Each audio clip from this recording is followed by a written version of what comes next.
Ketika seseorang ingin menghadapi kapal perang Amerika Serikat, kesempatan itu tidak datang dua kali. Pada pukul 2 dini hari waktu setempat, tanggal 14 Januari 2024, sebuah rudal balistik anti kapal yang telah dimodifikasi diluncurkan dari peluncur bergerak di Jeddah, Yaman. Dengan kecepatan sekitar 3,4 km per detik, hanya butuh kurang dari 1 menit bagi rudal itu untuk mendekati targetnya, kapal perusak USS Labuan. Saat rudal melesat ke angkasa, sistem pemandu GPS segera mengunci koordinat yang sudah diprogram. Data tersebut diyakini berasal dari sebuah kapal milik Iran yang berada di Laut Merah. Para operator di lapangan yang bersembunyi dalam bunker kokoh berjarak sekitar 3 km dari lokasi peluncuran memantau pergerakan itu melalui jaringan komunikasi terenkripsi. Mereka meyakini peluang keberhasilan cukup besar, meski tidak menyadari bahwa sistem navigasi rudal mulai menyimpang sedikit demi sedikit, sekitar 0,5 derajat. Penyimpangan kecil ini tampak sepele, namun di jarak jauh bisa menimbulkan konsekuensi serius ketika rudal bergerak ke arah Teluk Aden. Rudal yang digunakan adalah Quartz buatan Iran, yang telah diubah menjadi rudal anti kapal. Dengan jangkauan maksimum hanya 300 km, peluncur harus ditempatkan di posisi berisiko dekat garis pantai. Keputusan ini memang membuat sasaran lebih mudah dijangkau, tetapi juga meningkatkan kerentanan terhadap radar serta sistem pertahanan pihak lawan. Meski demikian, operator menganggap inilah kesempatan terbaik mereka. Tingkat akurasi rudal yang disebut sebagai circular error probable sekitar 150 meter. Jika dibandingkan dengan panjang kapal Labun yang mencapai 155 meter, maka peluang mengenai target hanya tinggi jika kapal bergerak sangat lambat atau dalam posisi hampir diam. Jika kapal bergerak dengan kecepatan lebih besar, rudal hampir tidak mungkin mencapai sasarannya. Sayangnya, pada saat itu USS Labun berada dalam kondisi yang kurang menguntungkan. Meskipun kapal perusak sekelas Labun memiliki 4 mesin turbin gas yang mampu mendorong kecepatan hingga 30 knot, ada keterbatasan penting yang tidak bisa dihindari. Tangki bahan bakarnya mampu menampung sekitar 1,7 juta liter. Namun pada tenaga penuh, konsumsi bisa mencapai lebih dari 24.000 liter per jam. Itu berarti kapal tidak bisa terus-menerus beroperasi dengan kecepatan maksimal, sebab cadangan bahan bakar akan terkuras sangat cepat. Selain itu, mesin yang bekerja tanpa henti selama berhari-hari membutuhkan perawatan berkala. Demi menghemat bahan bakar dan menjaga mesin tetap awet, kapal sering masuk dalam mode hemat energi yang disebut trail shaft. Dalam kondisi ini, hanya satu mesin yang beroperasi, membuat kecepatan dan kelincahan kapal jauh menurun. Dan tepat pada saat rapuh inilah, ancaman rudal datang menghampiri. Di atas kapal, suasana tenang menjelang pagi. Awak kapal menjalani giliran jaga dengan rutinitas yang cukup monoton. Kapal bergerak hanya dengan kecepatan sekitar 3 knot, nyaris sama dengan arus laut, seolah-olah hampir tidak berpindah tempat. Namun, ketenangan itu tiba-tiba buyar. Radar mereka menangkap jejak kecepatan tinggi dari jarak sekitar 200 meter laut. Meski kondisi cuaca buruk membuat sensor lain kesulitan mendeteksi, perhitungan cepat melalui sistem tempur Aegis mengonfirmasi bahwa lintasan tersebut sangat cepat, terarah, dan menuju langsung ke kapal mereka. Pertanyaan yang kemudian muncul, bagaimana mereka bisa menghadapi sesuatu yang bahkan belum terlihat jelas oleh mata mereka sendiri? Beruntung bagi kapal Leonon, mereka mendapat dukungan dari sebuah pesawat pengintai canggih.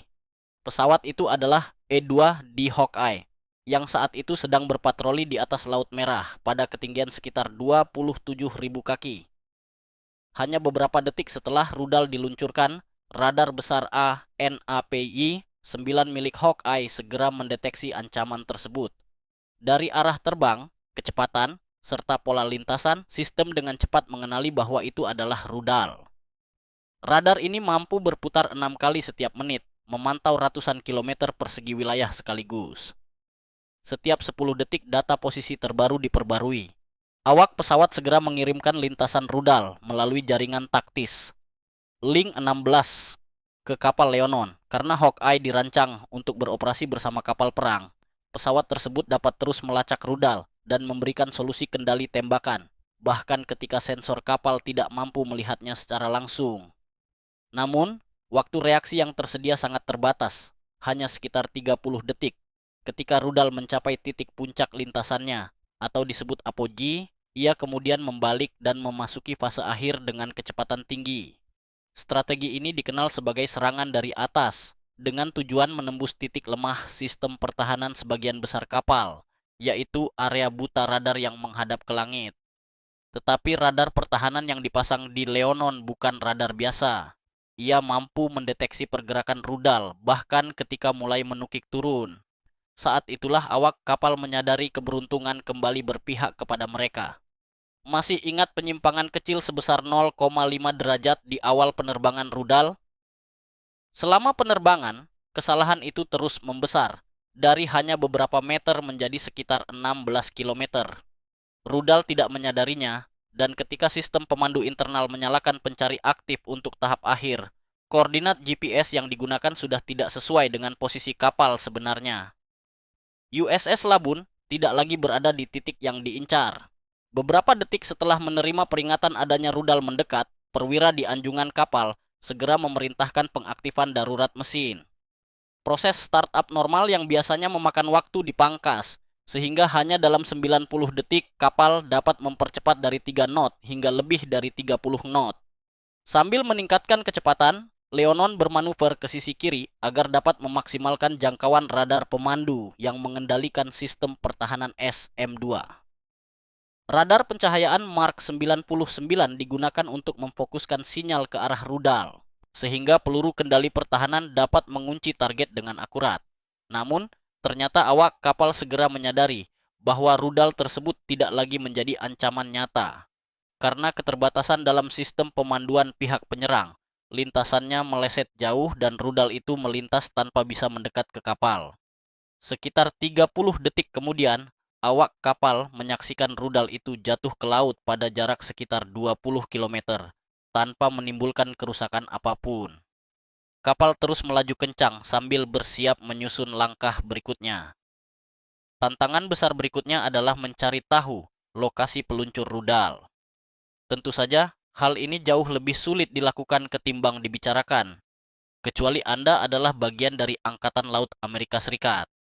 Ingat kembali pesawat E-2D Hawkeye yang berputar di langit tadi. Kini perannya bergeser. Dari sekadar pengawas, ia berubah menjadi bagian dari operasi penyerangan. Berbeda dengan pihak lawan yang tidak memiliki pesawat peringatan dini maupun satelit, satu-satunya cara mereka menargetkan dari jarak jauh serta menilai hasil serangan adalah dengan mengandalkan rekaman dari pesawat nirawak. Karena Hawkeye sudah mengetahui arah umum rudal yang diluncurkan, radar pesawat segera difokuskan untuk menyapu area tertentu di wilayah Yaman.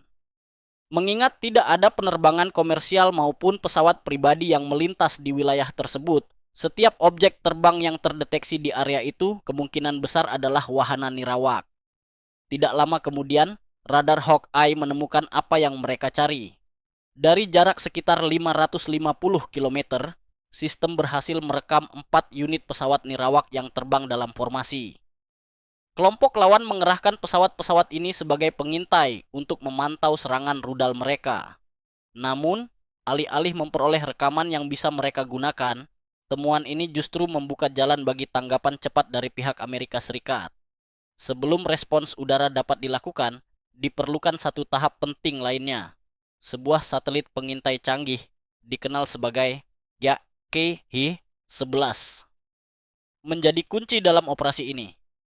Satelit tersebut mengorbit pada ketinggian sekitar 500 km di atas permukaan bumi dan dilengkapi teknologi yang mampu mengidentifikasi objek sekecil 10 sampai 25 cm dari jarak tersebut. Bayangkan seperti melihat sebuah benda kecil di kota New York, sementara Anda berdiri di Washington DC. Dengan kemampuan luar biasa itu serta koneksi data berkecepatan tinggi, satelit dapat mengubah informasi umum dari Hawkeye menjadi koordinat akurat dalam waktu kurang dari 1 jam. Setelah data dikirimkan, tahap berikutnya adalah menggerakkan armada udara. Sekitar pukul 3 pagi waktu setempat, 2 jet tempur FA-18 Super Hornet lepas landas dari geladak kapal induk USS Eisenhower. Tak lama kemudian, dua jet lainnya menyusul dan segera berkoordinasi dengan Hawkeye yang terus berputar di udara. Lawan menyadari kesalahan mereka dan tampaknya tidak mengaktifkan peluncur tambahan karena hal itu akan menjadi sasaran prioritas. Meski demikian, saat jet FA-18 mendekati pantai Yaman, sistem radar peringatan ALR-67 di kokpit mulai berbunyi. Perangkat penerima sinyal ini terpasang di bagian hidung, ekor, serta stabilizer sayap pesawat, memberikan cakupan penuh 360 derajat. Sistem ini tidak menunjukkan jarak pasti, tetapi memberitahu pilot tentang arah dan kekuatan sinyal radar musuh. Pada saat itu, sistem mendeteksi frekuensi khas dari radar darat tipe 1S91 yang ditempatkan di antara dua bangunan besar. Walaupun perpustakaan data dalam sistem sudah menyimpan ribuan frekuensi radar yang umum digunakan di dunia, untuk identifikasi cepat, aturan operasi menuntut adanya konfirmasi visual sebelum tindakan ofensif dilakukan. Disinilah teknologi lain berperan penting. Di bawah badan pesawat terdapat perangkat bernama Advanced Forward Looking Infrared Targeting System (TFLIR). Sensor ini memberikan citra visual beresolusi tinggi, sekitar 1,2 kali 2 meter, bahkan pada jarak hingga 90 km.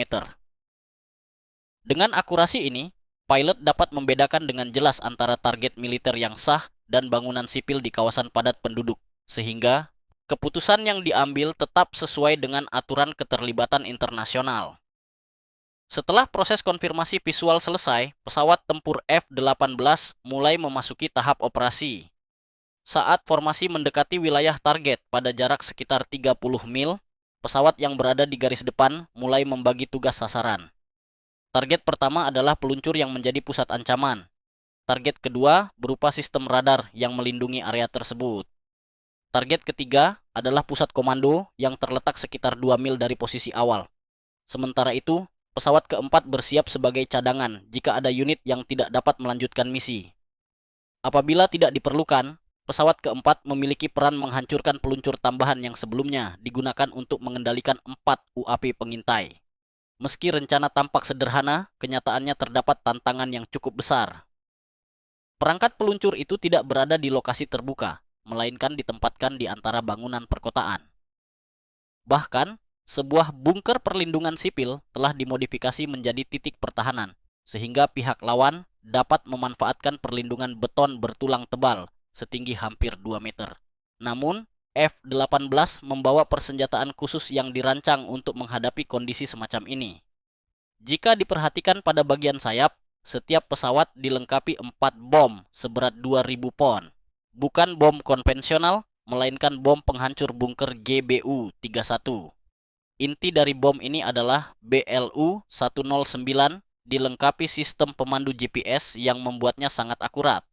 Berbeda dengan bom biasa yang menggunakan lapisan logam tipis, BLU-109 memiliki lapisan baja tebal sekitar 2,5 cm, menjadikannya semacam palu penghancur yang mampu menembus beton hingga 2,5 meter. Hanya satu saja sudah cukup untuk menembus pertahanan peluncur. Selain itu, hulu ledak BLU-109 membawa 250 kg bahan peledak dengan daya ledak tinggi, mampu menghasilkan gelombang tekanan yang sangat kuat untuk merusak struktur keras di sekitarnya. Bom ini juga dilengkapi pemicu waktu tunda yang dapat diatur dari 0 hingga 250 milidetik. Dalam misi ini, kru di kapal induk Ike mengatur pemicu pada 70 milidetik, cukup untuk menembus atap beton sebelum meledak tanpa merusak area bawah tanah terlalu dalam. Dengan pengaturan ini, daya ledak menyebar di ruang yang luas, setara ukuran sebuah lapangan olahraga, meski tetap terarah pada target utama. Tepat pukul 3.45, bom GBU-31 pertama mencapai sasaran dengan presisi tinggi, menembus lapisan beton tebal, dan memicu tekanan besar di dalam bunker, hingga strukturnya runtuh dari dalam. Hanya beberapa detik kemudian, bom kedua menghantam sistem radar di permukaan jalan. Karena target berada di atas tanah, waktu tunda diatur ke angka 0, BLU-109 menjadikannya ledakan instan yang tepat sasaran. Pada saat yang sama, pesawat ketiga lepas landas dan mengarahkan serangan ke pusat komando yang terletak di dalam sebuah gua di pinggiran kota. Walaupun kelompok lawan berusaha melakukan evakuasi, mereka tidak mampu bergerak lebih cepat dibandingkan kecepatan bom yang meluncur menembus udara lebih cepat dari suara. Ketika 3 target utama berhasil dinetralkan, pesawat F-18 langsung mengirimkan rekaman video secara real time kepada tim komando yang berada di kapal induk, berjarak hampir 75 mil dari lokasi operasi. Dengan kepastian penuh bahwa sistem pengawasan musuh telah dilumpuhkan, Laksamana kemudian memberikan perintah untuk menyerang titik peluncuran UAP cadangan. Inilah alasan mengapa satu unit F-18 tampak memisahkan diri dari formasi utama dan meluncur langsung menuju sebuah bunker dangkal yang telah digali di area parkir. Namun, lapisan tanah gembur setebal hampir 9 meter bukanlah penghalang berarti bagi persenjataan udara modern. Lubang sedalam 2 meter yang dibuat hanya sebanding dengan mencoba menghentikan kereta barang menggunakan raket nyamuk, sesuatu yang jelas tidak efektif. Setelah mendapat konfirmasi bahwa keempat UAP beserta sistem pengendalian mereka telah berhasil dinonaktifkan, unit terakhir kemudian naik ke ketinggian, bergabung kembali dengan formasi pesawat yang berputar di langit sebelum akhirnya kembali menuju Laut Merah.